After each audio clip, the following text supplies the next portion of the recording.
Hey, I'm Amanda from Trifecta Fitness. We're proud to be Clarksville's new Get Fit headquarters. Trifecta Fitness is a state-of-the-art spin and strength training studio. Our spin studio is truly one of a kind in this area, complete with 20 state-of-the-art live fitness bikes and an incredible sound system. Our strength training is done in small groups of 6 or fewer, and all of our strength and spin classes are scalable for every level of experience. Come see us in the heart of Clarksville, just behind MAPCO at the corner of Old Trenton Road and Wilma Rudolph Boulevard. Call us for more info at 931-542-6265 or download our Trifecta Fitness app for a full list of upcoming classes.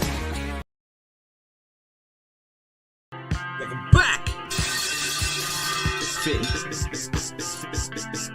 MisFitNation. MisFitNation. We are a show founded by veterans and hosted by veterans and a military spouse. Our mission is to get people to tell their story to the world. If you're an author, share your tips with the MisFitNation. If you're a musician or actor, our audience needs to know how they too can get into the business. Coaches, we love our coaches. Come on, share some of your tips with the audience to help them become better versions of themselves. If you're a corporate leader or an entrepreneur, come on and share how you did it and how hard you have fought for success. If you're a veteran, first responder, or Gold Star family, we would love to have you come on and just share your story with the MisFitNation. We always have time for you. Reach out, we will get you on. If you are feeling down, alone, or starting to see the darkness, stop. Think about those who are around you. You are not alone. You will be missed. If you feel like your problems will be a burden to those in your inner circle, or are embarrassed to share that with them, please dial 988. If you are a veteran, take option 1. We need you to keep pushing forward. Don't make it a permanent solution to a temporary problem. If you're a new listener,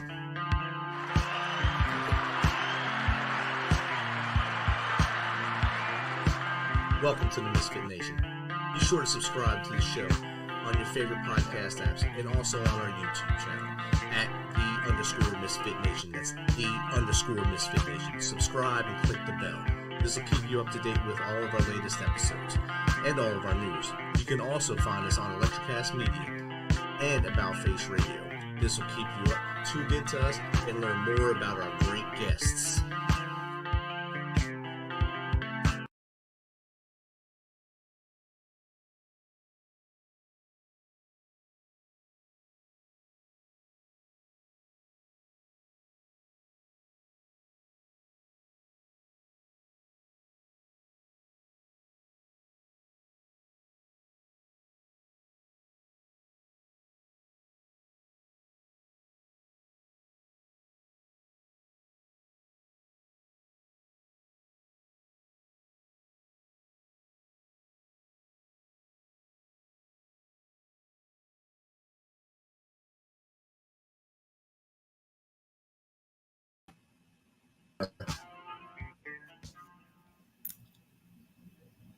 Welcome, Laura. How are you?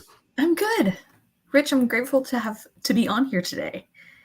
It's awesome to have you here. I'm glad you're feeling better and we're able to get you on here and hear your story. And especially like we were talking in the pre-show, I couldn't do what you do in your house with that many children, and being able to create a system where for other moms to actually work those issues. And even if it's 2 kids or 10 like yourself, because you had to go crazy and get 10, but you had to be the champion, the Olympic champion there with 10 kids. No. But I mean, it's awesome. If you'd like to, just tell us a little more about your story from as far back as you want to go to how we got to where we are now.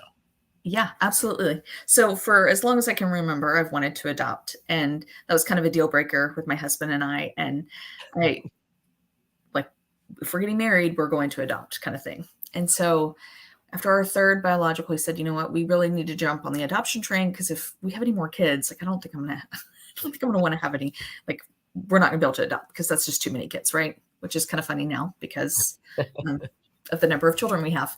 And so we went to an adoption class at our church and learned all about adoption and like all the different kinds of adoption, and the foster care panel got up and they started talking about foster care. And we knew we did not want to do that, because nobody likes getting their heart ripped open like 100 times over. And when they were up there talking, we both look at each other and go, oh crap, this is what we're supposed to be doing. It was like an instantaneous, like, this is what we need to be doing. And so We got licensed and got Andrew placed in our home when he was 8 days old. No, 3 days old. I'm so sorry. And then he went back to his mom at 8 months. And after he went back to his mom, she had 2 more kids. We had 2 more kids. All 3 of them got put back in care. And Brides ended up being terminated. And we had moved to Seattle for a hot minute. And so we ended up moving back from Seattle to Texas so that we could adopt the 3 of them. And so in 6 months, we had our 5th biological, moved across the country, and adopted 3 more. And it was kind of chaotic, as I'm sure you can imagine. We had 5 little people, 4 and under, all in diapers. And I would stand up against the wall and be like, if I can just make it to bedtime. Like, that was my goal in life, just to make it to bedtime where they're all in their beds safe, And I realized finally, I'm like, we can't live this way. This is not what I want out of motherhood. Right. And so started reading books, listening to podcasts, trying all the things, and nobody had a system for a family of 10 with some special needs kids, therapists, and caseworkers in and out of our home all the time. And so I finally just had to kind of create our own systems that worked for our family and with things that we wanted to prioritize. And so from there, after that, we had peace in our home.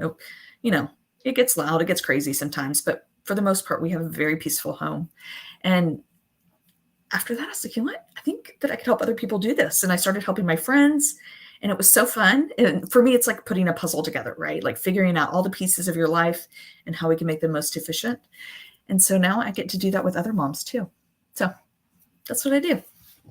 Does that mean now you're using your systems in your house, but you're also helping others? So you're raising 10 kids and then helping other moms raise their families as well. So your job doesn't end at all until you pass out at night, probably. Well, I enjoy it. And part of my systems is that I create time for self-care, that I delegate a lot. Like, I'm not doing this all on my own. So I don't deserve any awards or anything like that. I do a really good job of delegating things. Nice. I mean, what's your oldest right now? She's 16.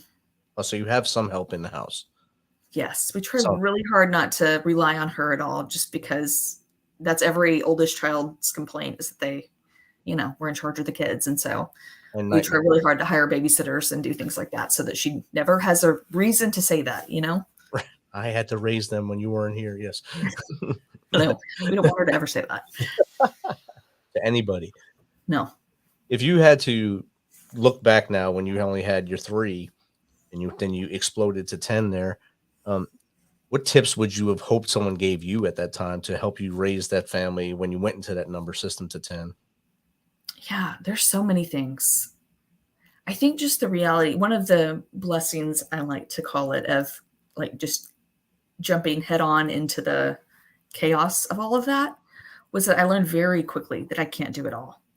Like, I can't have a perfectly nice and neat house while the kids look so great and they're on their best behavior and all of these things. Like, it's just not possible. And I think when you just have a few kids, maybe you're under the illusion that you do have some control over life. And I think that's a blessing to get to that place of just like a rock bottom of like, I can't do it all, And so the advice of, hey, it's okay to ask for help, and it's okay to take care of yourself, like to avoid burnout. Like, that's a really good thing to do, self-care. And so I think those would be my 2 main ones that I would want to just come alongside me and tell me at that time. I'm sure that would have helped you out a lot. And I'm sure now you pass that on to those you coach and teach along the way now. Yeah, absolutely. Definitely. And I know in my family, there was 4 of us. I was the youngest, so I didn't get to babysit anybody. I just learned a lot of lessons from my older siblings' mistakes of anything they got in trouble for. I kind of kept that mental note not to do that because dad or mom gets pretty mad about that. So don't do that, or try to get away with it a little better than they did. So you learn little things when you're the youngest. As the oldest, like you said, you're always worried about that one time when mom and dad go out and, hey, you got to watch them. Then what are you going to do? You tape them to a chair so you can do things with your friends or things like that. But I'm sure you're doing a lot better than that. And as you already stated with your oldest daughter, you kind of let her be a teenager and be a 16-year-old because she's into her adult, almost a pre-adult life now, driving, probably also adding more stress to you. Yeah, she's very responsible. So she does not add that much stress. She's pretty wonderful. That's beautiful. Yeah. So with your team there, did you create a team mentality with all the children? to have them all join in and help you along the way, and then of course spread that to those you coach? Yes. So part of me delegating out things is building a team mentality at home. And so I'm not doing everything by myself. And so one of the ways that we do that is everybody has very specific expectations. So chores, and not only like assigned expectations, but then expectations of what those assignments should look like, right? And how they should execute on them. And so one of my favorite things to talk about is our 5 o'clock jobs. And we have an alarm set for 5 p.m. and it's super easy. Like this is nothing profound, right? But I will often forget to feed my people. Like, just because, you're like, oh shoot, it's 7 o'clock. Nobody's eaten. It's time for bed. Like, and this is a common thing among moms, I think. It's not just me, but you just kind of get carried away with the day, and you realize how late it is, and you're like, I need to feed people. I need to get them to bed. Like, so I set the alarm, and that's when I go into the kitchen and prep dinner. And at that same time, the kids hear the alarm. I announce 5 o'clock jobs, and then they come in and they each have a job. One, to help get ready for dinner. So that could be setting out silverware on the table or getting drinks ready or whatever.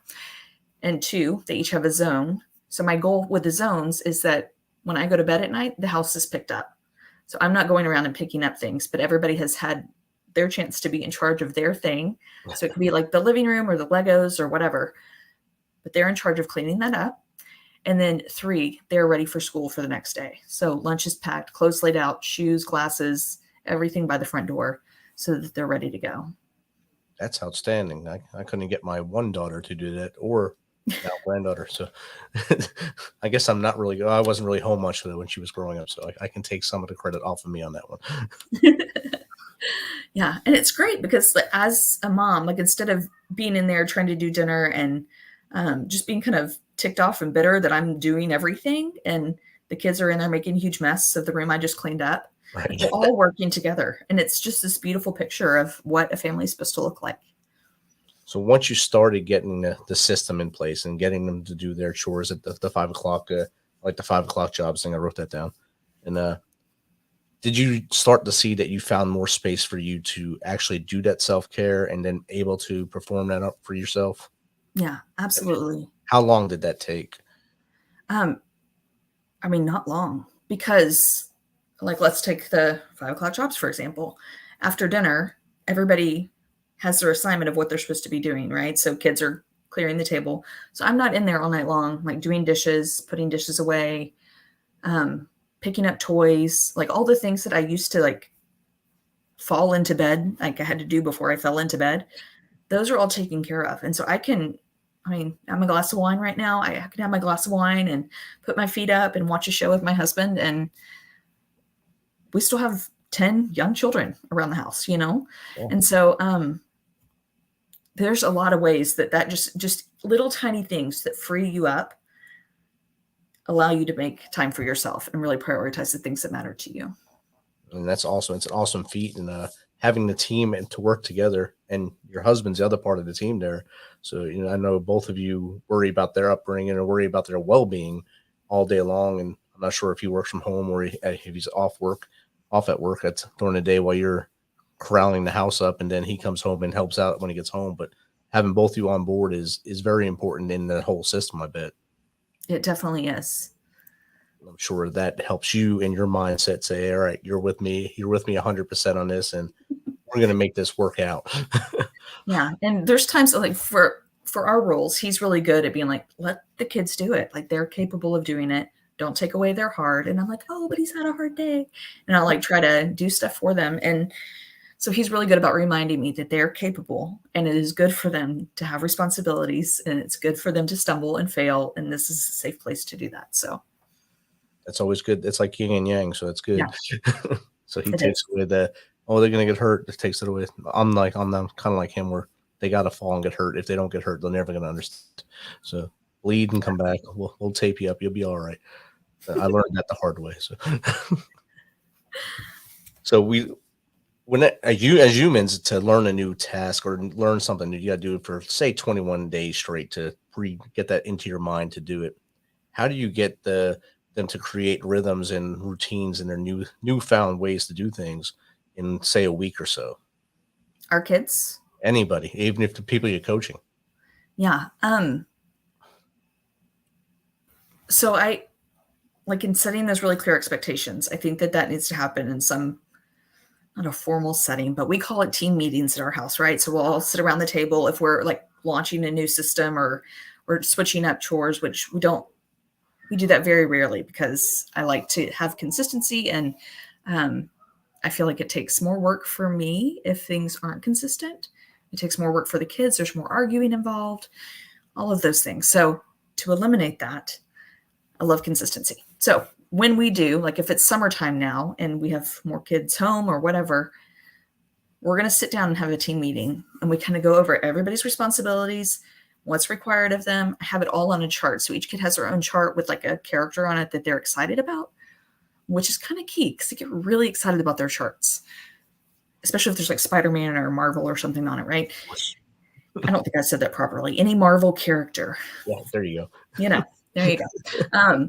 So they're super excited about their charts, and we already have that rhythm built in of, hey, 5:00 we're doing this, and so then they just have their charts, and they know I can go look at my chart and figure out what I need to do. Or after a while, they kind of gather what those are supposed to be. Like it doesn't take long for them to pick onto those things just because we have been doing it for so long.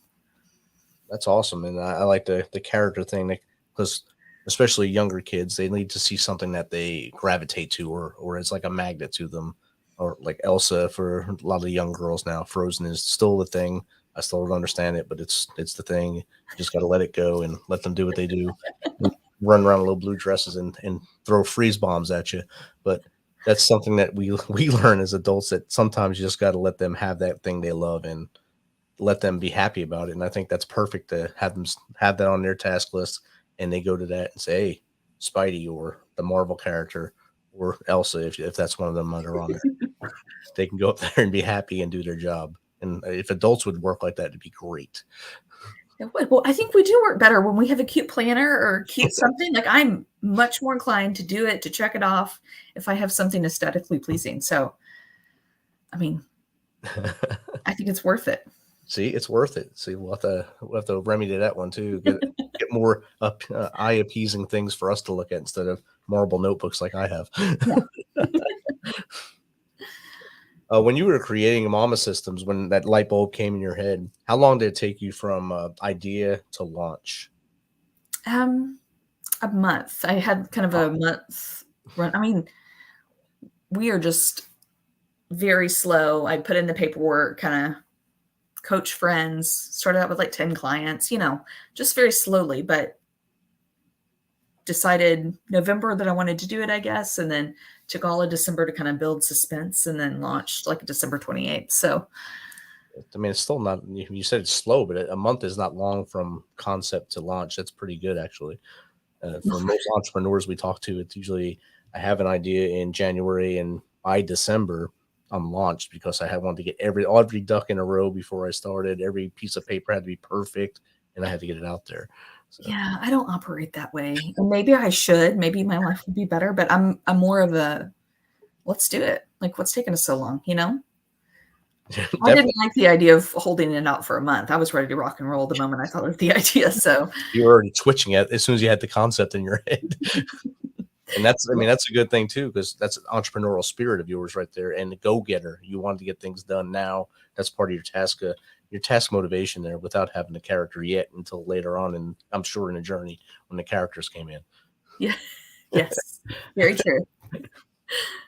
So what has been your biggest challenge with the business side of it, not the family side, the business side of it? Yeah, I think just the business part of it. Like I love the people, I love the coaching, but then all the like fine print stuff, I don't do that well. And that like I think of taxes and forms and things like that I'm like, oh well, let's outsource. I just hire somebody out, right? Yeah. So that's like my least favorite part when I have to put so much work into trying to figure something out, like figure out a form, figure out when I'm supposed to file taxes, what website am I supposed to go on to do that? Not like the IRS taxes, but like I don't even know.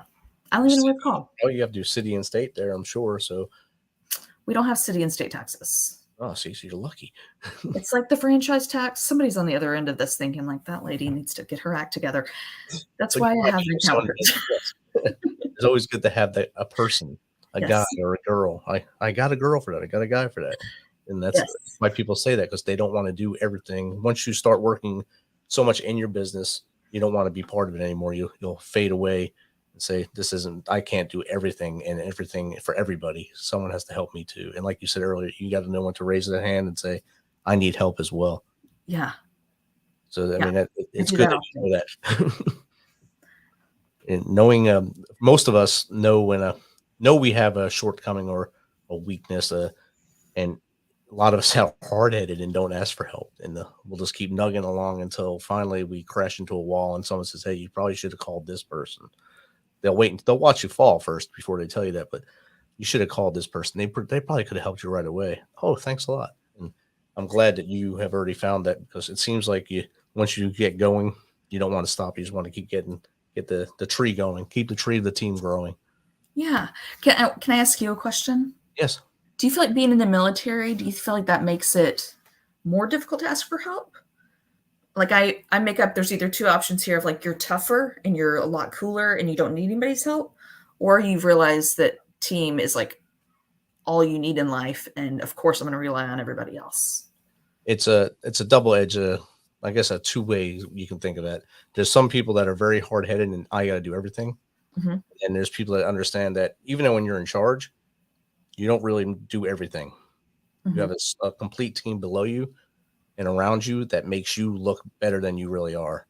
So I always wound up luckily to have great soldiers around me that were a lot smarter than me, a lot better than me, that would make me look amazing. And I just basically had to be there to protect them from others, to make sure they were good. So for us asking for help for certain things, like say getting mental health help and stuff like that, we're hard headed. We won't ask for help. We'll try to do all that by ourselves. But to build a house, we'll bring that team in to build a house.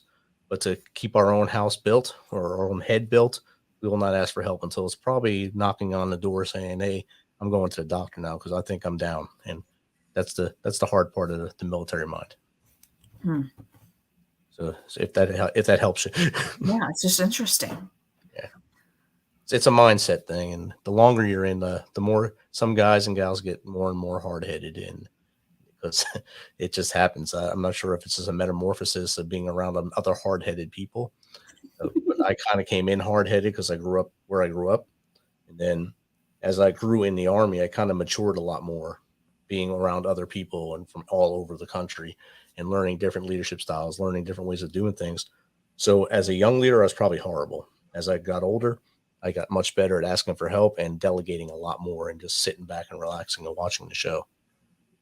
Which one do you feel is more life-giving to you? I think the delegating, sitting back, relaxing, and watching the show. Okay. Because you get to watch those who you're teaching, coaching, and mentoring become you and pass you and fly by you and do better things for the world right now. I love that. So it's more Thank you for fulfilling. sharing that. No problem. That's what I'm here for. Now I'm on your show. See, what other area are you passionate about besides your business, besides your family? What else do you find passion or hobbies? Or Yeah. do you have time for hobbies? I do. I love hanging out with my friends. I love gardening. I love, I try really hard to be a woodworker. I'm not good at it at all, but I really enjoy it. I love just anything creating wise. I just love being a part of that. I think it's amazing. And then not hobby wise, but something I'm very passionate about is the FASD community. So our three little buddies have fetal alcohol spectrum disorder, and our three that we adopted from foster care. And, that's just been that's a whole nother situation here, because when we got them, we were told from foster care many, many times that, once they come into your home, they're going to be a little delayed. They're going to be a little behind, but once they feel safe, they're going to catch up. Behavior issues are going to die down, whatever. Kept waiting for that to happen. It did not happen. And it wasn't until one of our kids had a seizure that I taken him in, and they said, yeah, he's really slow, developmentally and processing speed. And I really just had no idea I had not grown up around anybody who had special needs, and I was just kind of clueless about it. So the slow processing speed and global delay were all new terms to me. And what I learned was he kept saying intellectual and developmental delay. And I was like, oh, I don't know. And so when I came home, I like looked it up and I was like, oh, it's the new PC term for mental retardation. And I had a hat for that. Like I had a peg for that in my head. So it's like, okay, they're going to be with us for a long time. Like that was kind of my first realization. And as we kind of kept going in our journey, more and more, I learned that, hey, these guys have FASD and this affects everything. Like there's so many weird behavior things and just so many things. There's so many comorbidities to FASD. So autism, bipolar, schizophrenia, depression, anxiety, IDD, like you name it, you get it with FASD. And it's a lot. So I found that there's not many resources out there for families who have kids with FASD. There's not education in the foster care systems. There's not services in the government. There's like rarely doctors who will even diagnose it, but there's not many clinics. Like there's a handful in the whole country. I mean, there's none. Like we just need more services, need more people who know what this is. Because we have behaviors and we have things that I'm like trying to explain to teachers and police officers, and they're like, what is that? Can you explain that to me again? And you're like, gosh, guys, you should know this already. All that to say, I feel very passionate about FASD and educating others. And we're trying to get a clinic up here in the Dallas area because we had to go over to California to get a diagnosis for our kids. Wow. Which is ridiculous because it's Dallas and it's Texas. Like there should be something here, right? Right. There's not. Wow. Thinking something closer like St. Jude's in Memphis or something like that, or Vanderbilt here in Nashville. Yeah. Well, I mean, we have a St. Jude's, we have a great children's hospital, but nothing FASD.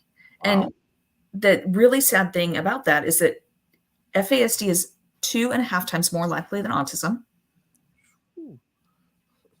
Wow. 1 in 20 children in our school systems have some form of FASD. This is according to the CDC. So if you want to look that up, you can get more information, educate yourself. It's all around us. Our prison systems are full. The streets are full, like the homeless population. It's a big problem, and we are not addressing it as a nation, and we need to be. It seemed like when you were going through the adoption process, they kind of like sugarcoated it to make it seem like it wasn't that bad of a thing for you. So because they were afraid you might not go through, or someone probably did not go through an adoption because of that prior. So if we want these kids to get a home, we have to sugarcoat everything because we don't want to tell them what really can happen. And the sad thing is that if you're on the other side of it, and I'm like, we're not sending them back anywhere. Like we're committed to these kids, right? But it would have been really nice to know, because what happens, their behavior's not changing. And you said that when I do X, Y, and Z, provide them a safe home, try to connect with them, give them everything they need, they're going to catch up. But I provided those things and they're not catching up. So I must be doing something wrong. This has to fall on me. This is my fault. And so then parents start doubting themselves and their qualifications for even raising this child. And that's when you have like the unadoptions and all of those things. So I get kind of fiery, and I'm so sorry. That's good. That's what we look for. We look for passion here. And, I never had someone talk about FASD before like this, and I didn't know that there was no care. You had to go so far to get actual diagnosis and maybe a care plan for like going all the way to California from Dallas. California is a whole other world compared to Texas. So getting out there and finding a doc that's going to say, yes, this is what it is, and this is what you're going to deal with, or maybe this is the kind of care you're going to have to look for. And that's ridiculous that you have to go that far. And hopefully through your efforts of advocacy for it now, maybe it'll help open some eyes and maybe get more care in more places so people don't have to travel that far to maybe help the ones they love. Yeah, I think that would be amazing. So I was going to ask you about the learning curve of adoption. And right there, that part of the learning curve is a very steep curve. It's almost a 90 degrees straight up for you there. What other obstacles were there in adoption that you weren't ready for that now you are gung-ho about now that you can teach, coach, and mentor about adoption? Yeah, I'm not sure that I'm the best person to talk to about this. I feel like my response should be like, be a big adoption advocate. And I think that where I've like shifted gears here is where I would say, Rich, if you want to adopt, you need to be 100% sure. Like you need to make sure that that's really what you're called to do, because it's so stinking hard. And I don't feel like this is drilled in enough. It's so hard. It is so hard. It's so hard to keep showing up day after day and just being vigilant all the time. And even if your kids don't have FASD, there's just a lot of struggles. And I know that there's so many parents out there that have kids that they've adopted and they don't seem to have any problems. And I'm like, kudos to you. I've worked with a lot of moms that do. And so I think just being so sure about what you're called to do and having that commitment level of like, I'm going to commitment to you. I'm going to be your mom no matter what, forever and ever. Like, that's not something I'm going to break. Right.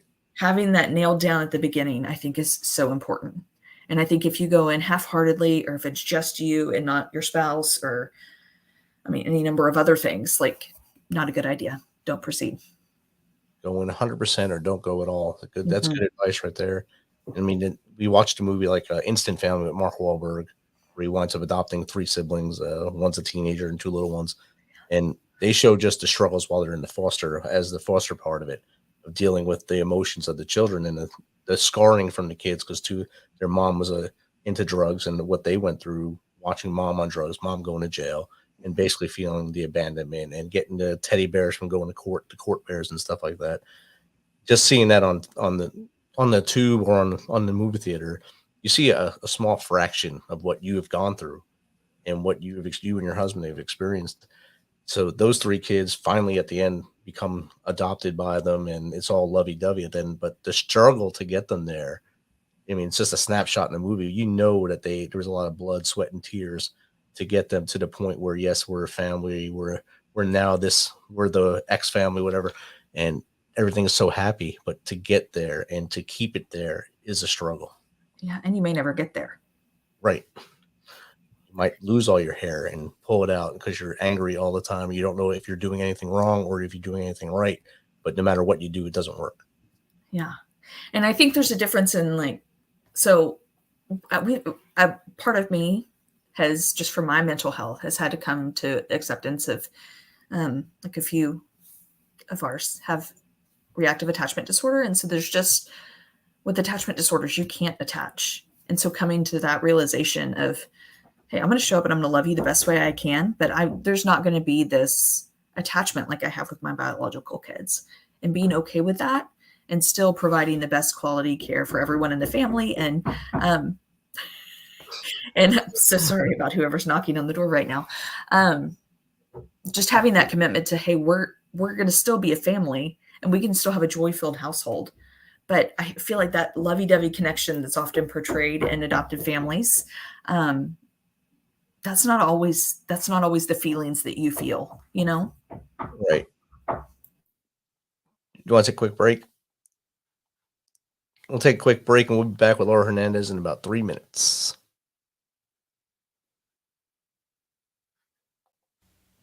When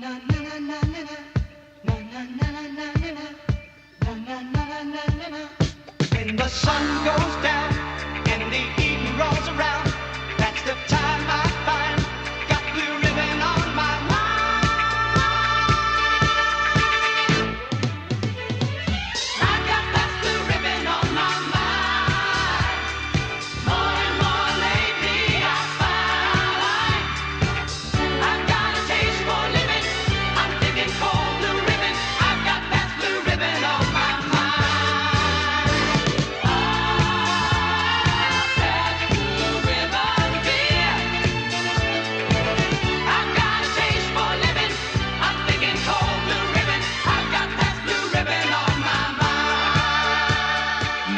Good Pabst, America's premium beer since 1844. Pabst, a lot to look forward to.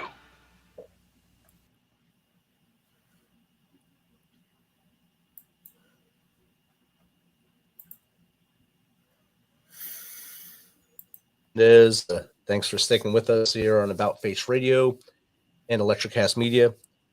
Laura, we were talking about being all in or don't do it for adoption and being passionate about what you do. And I think you shared a great story there from what you went through and the life lessons you've learned along the way can really help others. And I think what you're doing for the advocacy side for FASD, and of course, helping other moms to get to a better place is awesome. So kudos to you for that. Thank you. I mean, you just handled the interruption there pretty calmly. In the old days, a shoe or something thrown out the door. Yeah, the 3-year-old doesn't really understand that the locked door means not right now. Don't come in. Yeah. Oh, yes, I understand that. That's awesome, though.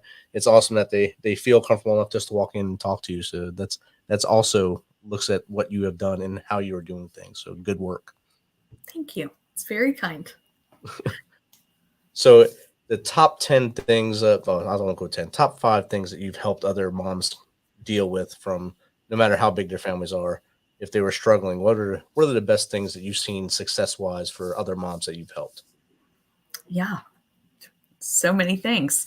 Like weekly rhythms and daily rhythms are huge. I think a mom knowing what she's supposed to be doing. So like waking up in the morning and knowing my tasks today are this. So often as mamas, we can't compartmentalize like you guys can. And so we walk out into the house and I see all the dishes. I see the laundry. I see the bathroom needs to be cleaned. I see a mess on the floor. Like all of the things have just been added to my to-do list and I need to get them all done right now. And so one of my goals is to kind of help mamas piece things out in such a way that it's not so overwhelming, that we can get to those things when we need to get to them. And then we can trust our systems so that we can rest and like rely on our systems, not stress out about things.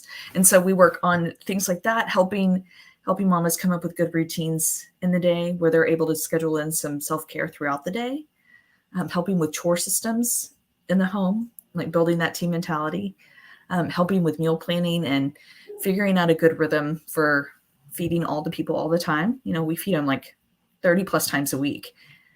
That's a whole lot of food. I did the math today of like after everyone is gone from my house, it'll be about 19,000 meals. That's like with three meals and a snack that I'll fed everybody by the time they're done. That's a lot of food. Yes, it is. Right?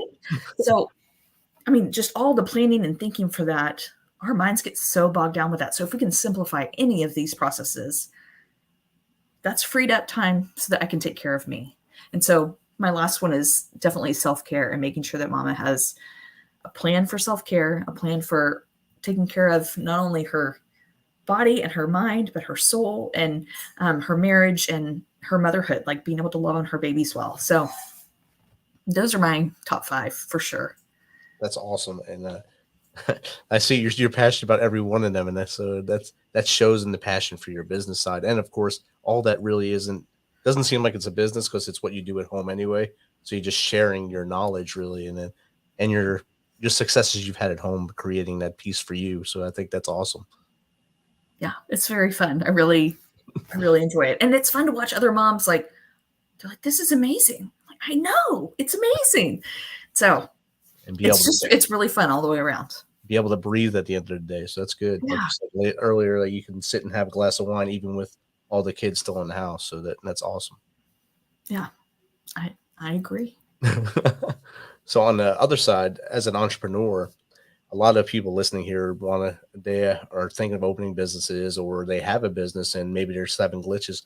What's some tips you would give them to get that business going or make it better? Yeah. You know what? I just read the 12-week work year. I believe that's what it's called. Is that right? Yes. Yeah. And I'm sold. So I've been just some different books I've been reading of, never want to stop learning, never want to stop growing as an entrepreneur. And so I think that's a big piece of it is just continuing to encourage yourself, even when nobody else is encouraging you. And then also finding people who are on your team, who are encouraging you and gathering those people around that can cheer you on along the way is really helpful. Support staff is always great. And the 12-week work year is a great book. The first time I was reading it, I left it on my coffee table and my dog ate the front and back cover off and some of the first pages. So I guess she liked it also. So either that or she just doesn't like books very much or me to read. But I kept that version of it. It's still ripped up here on the counter. I love that. But that was when I first got the book, she just did not like me to read or be away from her, I guess. So that was her idea of getting back at me for reading. What kind of dog do you have? She was a lab and pit mix. Oh, okay. Now I have a full lab, a lab pointer mix, a whippet, and a lab corgi mix. Is that like 8 different dogs, or is that just like 2 dogs? It's 4 dogs. Okay. I'll trust you. I had 2 lab pits and then added a whippet to that. The 2 lab pits passed away, and my wife said he needs a brother to be with him, so we adopted the lab pointer. Then they needed a brother, so we adopted the lab. Then they needed a sister, so we got the lab corgi. Okay. I don't even know what a whippet is. It's kind of like a smaller greyhound. Okay. I need to look this up. Yeah, so it's kind of like an Italian racing dog. Oh. Yeah. That's fancy. He's fast. I wouldn't call him a racer, but he's fast. He's kind of lazy and American now, so he's good. So, Laura, if moms want to reach out to you to learn how to do some of your systems, or if someone just wants to reach out to you to get in touch with you and have them on on their show, what's a good way to get in contact with you? Yeah, so my website is mamasystems.net. So MAMA and then systems. And at Mama Systems on Instagram and Facebook, and then Laura at Mama Systems is my email. So super easy. Super easy. And the website is going across the bottom of the screen now. It will be in the show notes. So those of you listening on About Face Radio, if you go to our website, you will see it on our show notes. So you can get in touch with Laura and learn some systems to help you out and maybe get some tips that make your day a lot easier and let you live in peace. So Laura, thank you for taking the time and coming on, and of course being healthy enough now to come back on and knock this thing out. Yeah, I mean COVID that had us down for sure. And I'm sure it's rough when you have that many people in the house. Hopefully it didn't go through everybody and then back around again. It did, and there's a thing called COVID rebound that we also had. Did you know that was a thing? I did not. Wow. I looked it up. It's like, so we had COVID and then we got sick again a few days later and was like, COVID rebound is what that's called. So that had to be great. You're welcome, guys. Yeah. Thanks for sharing that. Look out, everybody. COVID rebound. Laura, you have a great night, and we'll catch you next time. Thank you so much for having me. No problem. Thanks for checking us out and being a part of the Misfit Nation. Don't forget to visit our website at themisfitnation.com. It's themisfitnation.com to catch up on all of our episodes and also to get some of that great Misfit Nation gear. As always, be humble, stay hungry, and keep hustling, because we are